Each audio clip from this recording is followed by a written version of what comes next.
Time now for Fantasy Football Today for CBS Local. I'm Jamie Eisenberg. That's Dave Richard. That's Heath Cummings. We have the starts and sits you need to help you win your leagues in week number 5. And let's get right to it with the start of the week. And it's Leonard Fournette, Tampa Bay Buccaneers running back, taking on a terrible Dolphins defense. Here's what's going to happen. He's going to score his first touchdown on the year because the Dolphins, well, they can't stop anybody. They've given up 5 touchdowns to opposing running backs so far this season.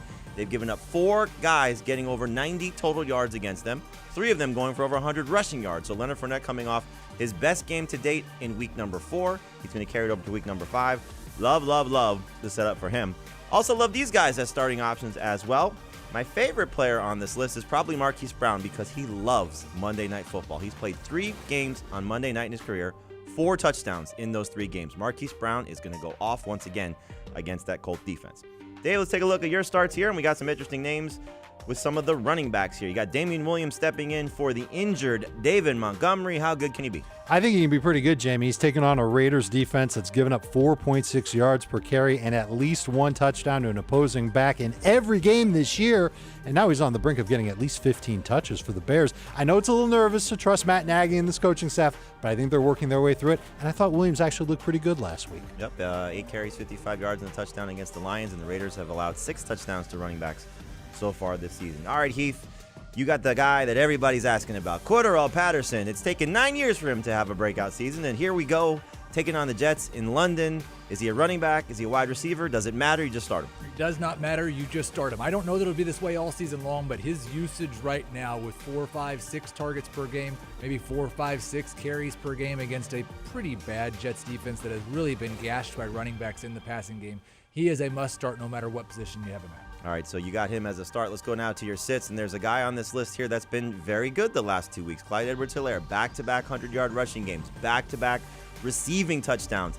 The over-under is over 55 points between the Bills and the Chiefs, but you're sitting the best running back potentially in this game? I don't think he's going to be the best running back in this game. I would start Zach Moss over him. I don't really want to start either of them. I think this is just one of those games where Patrick Mahomes and Josh Allen might each throw 45 passes. They'll get to the over-under, and Clyde will need a receiving touchdown to be a decent fantasy start. He's a fine flex, but not a top 24 running back. Yep, he can definitely get cooled off by this Bills defense. All right, let's take a look at your sits, Dave, and a couple wide receivers on this list that stand out because they've been very attractive in the past, or I guess 3 of them, Allen Robinson, Odell Beckham, Cortland Sutton. But Beckham, the focal point of the passing attack for the Browns, but maybe not the focal point for your fantasy roster. You've got to give the Bolts credit, Jamie. So far this year, they've held Terry McLaurin, Tyreek Hill, CeeDee Lamb, Amari Cooper to under 85 scoreless yards each. We know that Baker Mayfield's playing hurt. You could tell last week because he was way off target.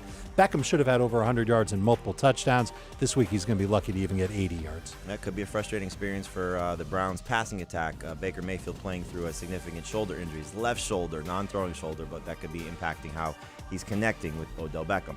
The sits for me, I'm just going to do what the teams are doing. Sit some of the guys that aren't playing well in terms of the Dolphins. I don't know what they're doing with Myles Gaskin, one of the more frustrating things for the 2021 campaign. 2 carries, 3 yards, no catches last week, taking on a Buccaneers defense. You know he's not going to have any production on the ground, and if they're not using him in the passing game, well, time to sit Myles Gaskin because it's been very frustrating for him and frustrating for fantasy managers who have him as well.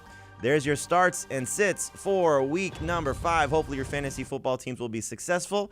And if you're looking for more ways for them to be successful, check out our Fantasy Football Today podcast. You can find it wherever podcasts are available. And, of course, check us out here, CBS Sports HQ. We're live every day, Monday through Friday at noon Eastern, Sunday 10 a.m. Eastern. We will help you win your fantasy leagues in 2021.